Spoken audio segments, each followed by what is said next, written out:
Bonjour les amis, je vous fais une capsule rapidement pour vous rassurer sur notre salut qui est si grand. Notre Père Céleste est tellement bon.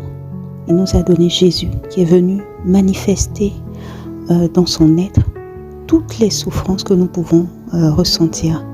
Les pleurs, la faim, le froid, la souffrance, la trahison, le rejet, l'injustice, tout ce qu'on peut imaginer. Il a été emprisonné injustement. Jésus, il a vécu le froid, il a vécu toutes ces choses la prison, qu'un être humain peut vivre, il les a vécues. Dans la foi chrétienne, on appelle l'identification, c'est-à-dire que par identification à Jésus, et ce par la foi, on a la restauration. Il faut bien le comprendre. C'est vraiment par ce qu'on appelle l'identification.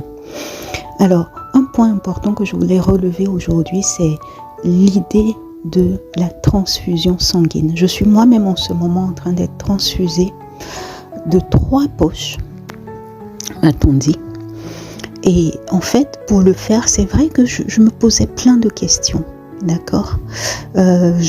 Franchement, je remercie Dieu et tout le service et le personnel médical pour l'aide qu'il nous apporte et nous donne. Et vraiment, je suis reconnaissante. Et par contre, je suis aussi chrétienne et donc je me pose des questions. En fait, j'avais besoin de comprendre, est-ce que, en tant que croyante, je peux me faire transfuser.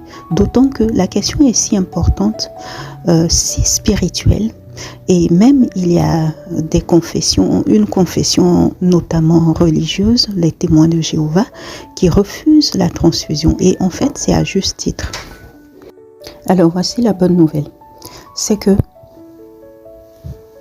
en Jésus, nous avons notre sang souillé, le sang souillé, peu importe que ce soit de nous-mêmes, parce qu'on reçoit de manière générationnelle de la souillure. On a les liens générationnels qui sont en fait des malédictions et des souillures qu'on a tous dans notre sang. Donc on a par ça, mais aussi par le sang qu'on va avoir, qui est le sang d'autrui, qui lui-même est aussi d'autres générations, d'autres lignées, avec d'autres formes de malédiction. Donc effectivement, c'est vrai, on est d'accord.